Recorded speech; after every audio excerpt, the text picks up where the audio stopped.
Évidemment, en étant cuisinier et proche d'une région comme la nôtre, on peut utiliser des produits locaux et on est fiers d'utiliser des produits qui viennent de notre région. On a un partenaire local, boucher, qui fait pâturer ses bovins dans notre région. On a des fermes qui nous approvisionnent en fromages locaux.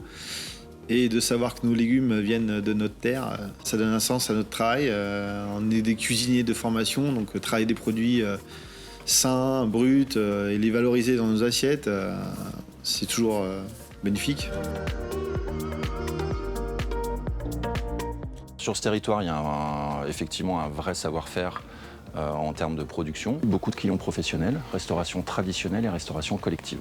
L'objectif est de mettre en avant des produits de qualité, bio et locaux. Il y a la nécessité aujourd'hui de proposer des produits sains et de participer à l'éducation alimentaire.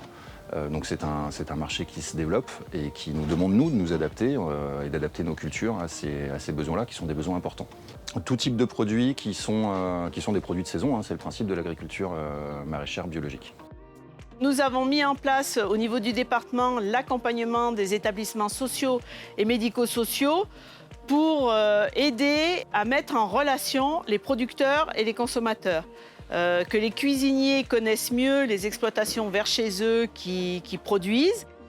L'accompagnement que nous proposons, c'est un parcours gagnant-gagnant. Gagnant pour les agriculteurs qui se sont dirigés assez nombreux à faire de la vente directe. Et puis pour les convives dans les établissements sociaux et médico-sociaux, ils auront des bons produits, des produits qui viennent des communes voisines ou du département.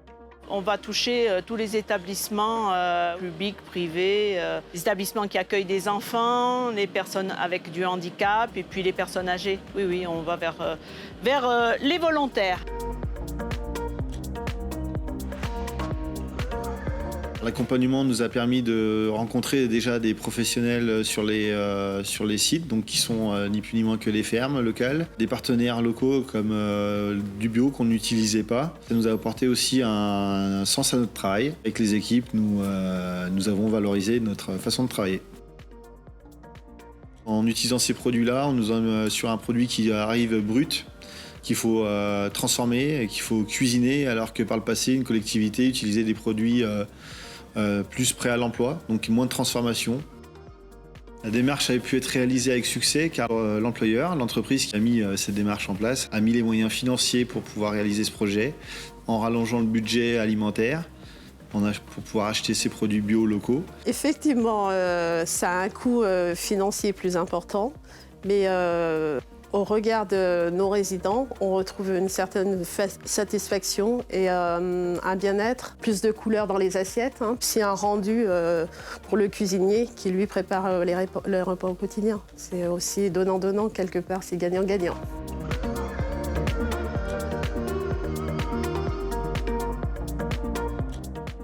Nous, on est avec une population handicap moteur, donc une population pour qui la prise de poids peut être vraiment compliquée, peut engendrer des conséquences sur les déplacements. C'était vraiment important de manger comme il faut, quoi, et de manger bon, parce qu'il faut que ce soit bon. Nous, on a un accueil de jour, donc tous les midis, ils mangent ici.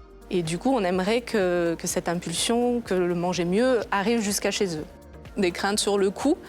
Après, c'est vraiment une démarche associative et c'est vraiment un choix associatif. On a fait tout un travail pour limiter le gaspillage alimentaire, ce qui permet moins de gaspillage, du coup plus d'argent pour les produits de meilleure qualité. On découvre aussi des nouvelles recettes. La cuisine a mis en place tous les jeudis un repas végétarien. Donc là aussi, ça permet de découvrir des recettes qu'on n'a pas forcément l'habitude de manger tous les jours. On a fait tout un travail d'étiquetage aussi sur l'affichage des menus pour montrer produits bio, produits locaux, et comme ça, ils arrivent à se rendre compte un petit peu. On a eu plusieurs réunions avec le conseil départemental, où là, ils sont intervenus, où on propose des idées, on voit un peu comment ça peut être mis en pratique. Et ils peuvent aussi nous donner des adresses, arriver à trouver des partenaires avec qui travailler.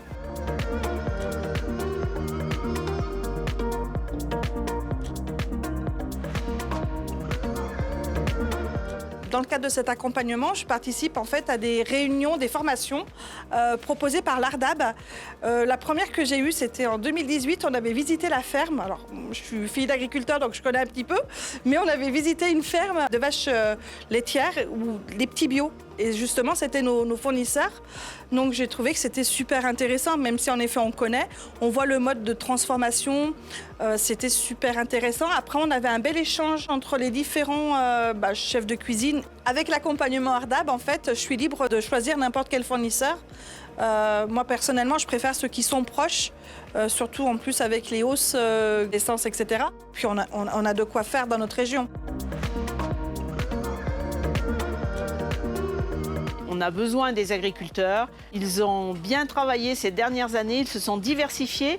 Les jeunes, beaucoup se lancent dans la vente directe, donc il faut leur trouver des débouchés, parce que bien sûr, il y a les marchés.